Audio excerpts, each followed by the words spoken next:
Nadyan den antep-atepi kanthi bebono balining taman Mairakaca. Mbuh kepiye nalare rumangsaku kabeh perkara iki kaya benang sing ora ana pedhote, nanging bundhet ruwet nganti mbabar lakon kang ribet. Raden Setyaki kados rumajeng raos kula dhateng wacana ndika nembe kemawon kula imbal rembug dhateng ponakan kula pun putra Pandhawa arsa wanguning endah taman Mairakaca. Kepara kasesel karepe Begawan Durna kok inggiya tega nglamar dhateng jasad kula minangka garwa.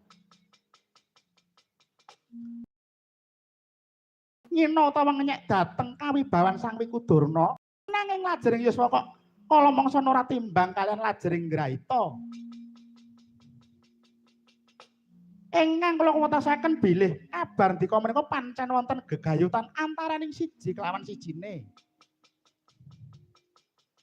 Lajeng gagapi kabar menawa Pandhawa diasta sowan kanthi peksa mring Suralaya kang ora cetha jalaraning perkara. Tuhu kuwi nanjihake yen to pamrintahan Suralaya lagi gawe gara-gara. Reroncene batin kula ugi rumangsa mboten rena, malah kepara prayoga minggah sowan pamrintahan Suralaya. Bakuning rembug mung ana loro, ngaku janjane apa? Apa pilih kewirangan merga dioyak dening wong cilik. Wah, wis. Aku kok krasa ngono to. Tekleke ramen yen kabeh mau kebukti bener. Bisa kinarya palupi aja dobah kapener dadi wong dhuwur kuasane banjur semenang-menang nibak kewan menang. Ngidak nyikara marang wong cilik. Kamangka saben dinane bisa mukti wibawa merga dhuwit sumbangane wong cilik.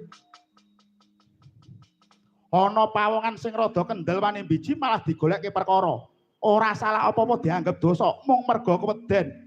Yen to wadine konangan banjur ora bisa nguras dhuwit negara. Biyen sing nggawa sapa saiki sing dilalekke sapa? Aja kok karo wong cilik sing genah kuwi ora tepung. Yen perlu kancane mbiyen sing ngewangi munggah, sing jaga keslametane, sing ngewangi rekasane wae dilalekke malah kepara digoleki lena apese. Ya mong wediku yen ana akeh Setyaki sing turah wani. Yen to akeh sikandi sing wani mati. Wong kaya ngono kuwi gajeke pijer ditukne wong cilik sing wis muak, wis jeleh karo sanggit letekin pemerintahan dhuwur. Nggawa blarak didadekne gebuk, nggawa dami didadekne pecut.